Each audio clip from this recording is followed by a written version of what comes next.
Vamos falar um pouco da agenda dos candidatos à Prefeitura de Teresina. Hoje pela manhã, o candidato à Prefeitura pelo União Brasil, Silvio Mendes, fez gravação para a propaganda eleitoral, que começa nesta semana. O candidato destacou que o foco é mostrar o que ele fez pela cidade de Teresina no passado e comparar com as gestões, fazer aquela história da comparação das gestões. Ele conversou com Tássio Cruz durante as gravações e você vai ver agora no Jornal do Piauí. Uma cidade como Teresina sempre tem muito a fazer. Então, uma campanha, seja em caminhada, em carreata, em televisão, sempre tem a mesma mensagem. O que você fez pela cidade, prestar conta do que fez, o que você poderá fazer, que compromissos você pode fazer com a cidade, com os moradores, sem mentir, sem enganar, sem contar na verdade, para que depois a população possa cobrar. A decepção de uma população de qualquer cidade é quando você recebe em campanha eleitoral, que tem o objetivo de levar informações para você comparar e naturalmente fazer sua escolha, é que depois não se cumpre, né? Você como se tivesse uma varinha mágica que apagasse a luz depois da eleição. Isso é ruim, eu nunca fiz isso, né? A gente sempre tem que honrar a palavra, tem que levar a mensagem daquilo que pode ser feito pelo futuro de Teresina. A campanha será essa. Já o candidato pelo Partido Novo, Tony Kerley, fez panfletagem durante a manhã de hoje na Avenida Frei Serafim, conversando com os motoristas e com os pedestres que passavam pelo local. Durante o ato, o candidato também contou com o apoio do presidente da Juventude do Partido Novo, que estava lá ao lado do candidato a prefeito Tony Kerley, que fez esse movimento na Avenida Frei Serafim, depois conversou com a nossa reportagem. Se a pessoa quer gerir uma cidade como Teresina, com seus problemas, com seus desafios, tem que ter sangue no olho, ir para a rua e conversar com o povo. Eu quero ver se outros candidatos têm a mesma garra, a mesma coragem de colocar a cara a tapa e vir conversar com a população. E tá nos semáforos, e tá aqui no sol de meio-dia na Frei Serafim, como nós temos feito diariamente, para conversar com a população de Teresina e mostrar que temos uma possibilidade de escolhermos uma candidatura à prefeitura livre da velha política, dos políticos tradicionais que não estão preocupados com teresinenses, que estão preocupados apenas com seus próprios projetos de poder.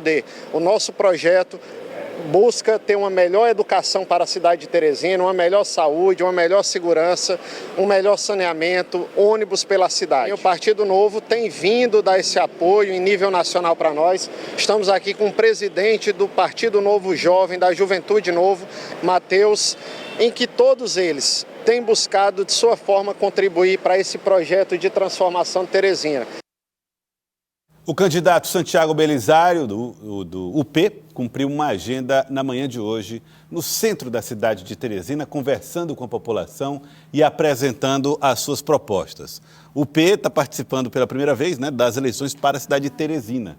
E aí você vê o Santiago Belisário ao lado de outros militantes da UP e também de Pedro Laurentino, que é um nome de referência nesse partido. E o candidato Geraldo Carvalho, que é do PSTU, teve a manhã de hoje voltada para panfletagens também na cidade de Teresina. No início da manhã ele esteve na Praça do Liceu e no final da manhã foi para o terminal de ônibus do bairro Mocambinho, na zona norte da capital. Aí você vendo o Geraldo Carvalho, de roupa vermelha, ao lado de Daniel Solon, que também já foi candidato a cargos majoritários pelo partido, pelo PSTU.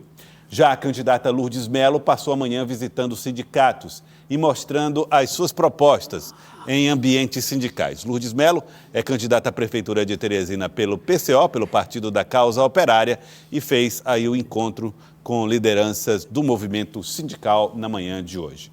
O candidato Fábio Novo, do Partido dos Trabalhadores, decidiu suspender a agenda que tinha hoje pela manhã porque está com problemas na voz, estava afônico o Fábio Novo e acabou cancelando a agenda no Partido dos Trabalhadores. E falando em Partido dos Trabalhadores, Sávia, o Partido dos Trabalhadores, ou parte do PT, está discutindo nesse momento questões que envolvem o financiamento das campanhas eleitorais. O assunto está rendendo debates. Afinal de contas, o que dentro do Partido dos Trabalhadores está gerando insatisfações quando se fala sobre o gerenciamento desses recursos, sabe? Joelson, a gente teve uma decisão, essa decisão já foi tomada na executiva estadual do PT sobre a divisão dos recursos entre a executiva, que vai ficar com 52% desses recursos para indicar para os candidatos a vereador, prefeito, vice-prefeito, e os outros 48% para os deputados federais. E qual é a disputa? A disputa é que a executiva, uma parte da executiva, e aí eu coloco a secretária estadual de Mulheres, Zenaide Lustosa, como um nome que tem falado a respeito desse assunto, gostaria de indicar mais recursos. Acha que é uma injustiça os deputados federais terem aí praticamente, 48%, praticamente metade do fundo. E o deputado federal Merlong Solano, com quem eu conversei, tem contra-argumentado e dito o seguinte: olha, os nossos adversários, os candidatos, os deputados federais de outros partidos têm 5 até 7 milhões de reais de fundo eleitoral para fazer indicação. E nós do PT temos 1 milhão e 500 mil reais. Quando a gente compara, ficamos numa situação complicada.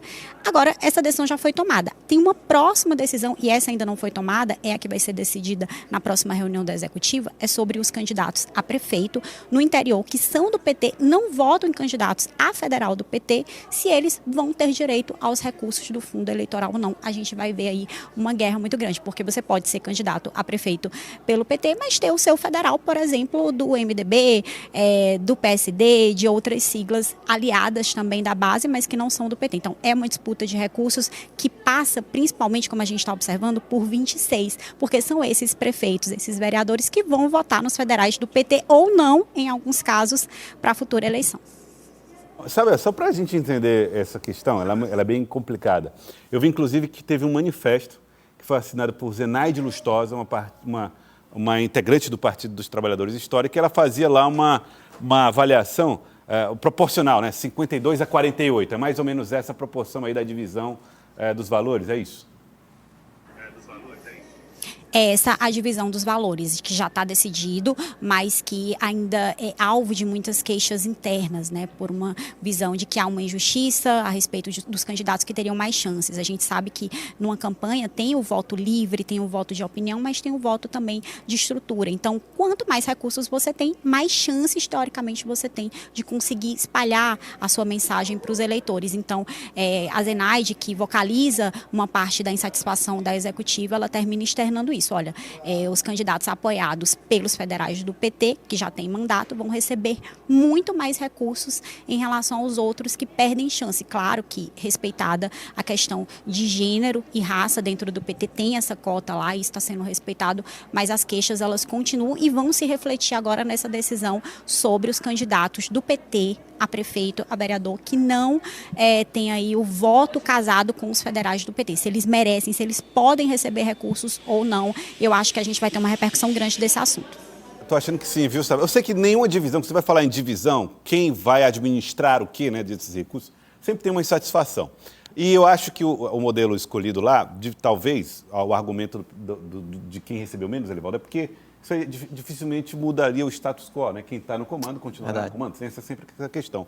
E quem está administrando e saiu aí com mais recursos para fazer essa gestão, alega o contrário. Não, mas nós apresentamos uma fatia maior da população no que diz respeito ao voto. Então, é realmente uma discussão bem complicada, Complicada, principalmente quando envolve dinheiro, Porque não é fácil de você administrar recursos. Agora, os dois lados têm lá seus argumentos, ninguém pode negar. Os deputados, eles são os parlamentares do partido, eles são os representantes da legenda no Congresso Nacional, que é o critério, conforme explicou aqui a Sávia, o critério que garante, que assegura o acesso da legenda ao fundo partidário, ao fundo eleitoral, ao tempo na TV, no rádio, na propaganda eleitoral, agora já que começa na próxima sexta-feira. Bom, tem os argumentos, bota na mesa.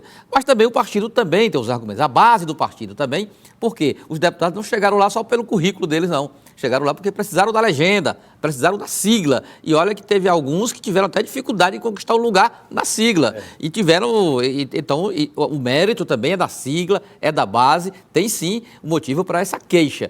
Esse aí é o item 1 do manifesto, inclusive. Exatamente, então ninguém pode também desprezar essa manifestação da base petista em relação a esses recursos. E outro detalhe, o PT não é mais aquele partido tão homogêneo assim, não é um partido ali fechado. Tem situações do PT que há ligações com lideranças de outras legendas, não é mais assim totalmente raiz. É por isso que essa é uma situação interna, mas que acabou vazando e que chega, de certa forma, à opinião pública, mas que o PT vai ter que se debruçar sobre esse fundo eleitoral, que não é pouco, para distribuir, sobretudo agora nessa área, porque o PT aqui cresceu bastante em número de candidatos, né? Antigamente era um candidato aqui, outro ali, você contava, hoje em dia não. Quantos candidatos a vereador que o PT não tem espalhados no Piauí? Só aqui em Teresina tem uma chapa completa com 30 e espalhados no Piauí inteiro. E quantos candidatos a prefeito também, da mesma forma? Quase uma centena. Então, essa é uma situação que vai exigir um debate interno profundo. E como no PT, geralmente, essa questão é muito comum, né, Joelson? O debate é que decide, então o PT terá pela frente esse imbróglio aí para desatar, esse nó para desatar e esse imbróglio para resolver. Talvez seja essa característica do PT que tenha levado o debate a tornar-se público. Essa discussão excessiva que se faz, o ouvir todo mundo, né, sabe, acabou levando a isso. É uma característica do PT, porque essa insatisfação, Joelson, a gente sabe que tem em todos os partidos. Eu converso com gente do MDB, do PSD, do PDT, de várias siglas que estão sempre ali reclamando. Nunca é o dinheiro suficiente, o combinado, o necessário para fazer a campanha. Mas no PT, isso chega ao público não só porque o governador é do PT, porque o PT está realmente numa frente de campanha, como o Elivaldo pontuou muito bem, de bastante competitividade. Em anos anteriores, a gente viu o PT muitas vezes apenas disputando para marcar posição com petistas históricos em alguns municípios que tinham lá uma militância, até em Teresina muitas vezes para marcar posição, e agora não. Em muitas cidades, eu vou citar Teresina como um exemplo, disputando para ganhar. Então, por isso que essa disputa por recursos, ela ganha novos contornos e reflete muito bem essa nova correlação de forças dentro do próprio PT. Para quem acha que campanha é fácil, né, Lívia? Porque a proporcionalidade ela não fica só nos votos, não. Fica no dinheiro e na forma que ele é distribuído, porque fica um goteamento. Eu já conversei com alguns candidatos a vereadores e foi o que foi me dito, né, que demora a chegar, porque é uma verba que vem de cima para baixo. E muitas vezes lá embaixo, na chamada cauda eleitoral, não chega nada. Então, é muito importante haver essa diretriz e um estatuto que comande isso de uma forma que não prejudique, de certa forma, aquelas lideranças mais novas, aqueles candidatos que querem se lançar na política através da eleição municipal ou através da eleição federal. Então, é preciso, sim, que haja uma proporcionalidade um pouquinho mais justa aí entre os nomes. Vamos ver como é que vai ser esse debate. Vamos colocar aí a agenda dos outros candidatos à Prefeitura de Teresina. A previsão de tarde e noite de hoje, né? Fábio Novo cancelou a agenda de manhã, mas à tarde participa de caminhada no bairro Mafrense com os apoiadores. E à noite tem reunião com apoiadores da candidata Terezinha Medeiros, lá no Parque Poti. À noite ainda tem o lançamento da candidatura de Nilson Coelho no Parque Ideal e às 8 horas, reunião com apoiadores do candidato João Pereira, no loteamento Manuel Evangelista. Silvio Mendes faz adesivaço às 4 da tarde na Ponte Estaiada. E à noite tem coffee break com pastores da Assembleia de Deus no Poti Velho. Também tem reunião com as lideranças de Etivaldo Quirino, lá no bairro Alto da Ressurreição. Doutor Pessoa tem gravação de propaganda eleitoral das 2 às 5 da tarde, reunião com o vereador capitão Robert Val à noite e também à noite Rosângela Brito em reunião com ele lá no bairro Extrema. Tony Kerley, às 5h30 tem campanha de rua na Avenida Presidente Kennedy, à noite às 7 horas vai participar da abertura do Festiluso na Praça Pedro II. Geraldo Carvalho do PSTU faz panfletagem agora, né, no terminal rodoviário lá do Bocambinho, é a agenda da tarde de Geraldo Carvalho. Francinaldo Leão do PSOL não divulgou a agenda. E Teucírio Alencar, à tarde tem reunião com apoiadores no bairro Ilhotas e às 5 horas panfletagem na Avenida Cajuína. Santiago Belisário, à tarde, participa de reunião com a coordenação de campanha e Lourdes Melo não divulgou a agenda da tarde, a candidata do PCO. Pois essa é a agenda dos candidatos à Prefeitura de Teresina, Lívia, e tem candidato indo às ruas, no caso do Silvio Mendes, né, com uma carreata, um movimento lá na Ponte Estaiada. E Fábio Novo vai fazer a sua agenda, eles que são os dois candidatos que têm polarizado aí as opiniões, vai fazer a sua agenda lá no bairro Mafrense. Isso, o Silvio Mendes, além de uma carreata, também vai ter o adesivaço, né? Aquele momento em que é muito importante para a campanha, porque determina quais lados da cidade vai ter uma presença maior de certo candidato. Até porque campanha é muito visual, querendo ou não. Por mais que pesquisas e até a questão mesmo das redes sociais, da propaganda eleitoral sejam muito válidas, quando você está na rua e você vê um carro, ou 3 ou 4, que tem um adesivo de um candidato, é natural que você tenha a percepção que está em vantagem, que está crescendo. Então, o adesivaço é um momento crucial para a campanha e que exige aí a participação de muitos líderes, assim como o Fábio Novo também fez no início. Muito bem. Lívia.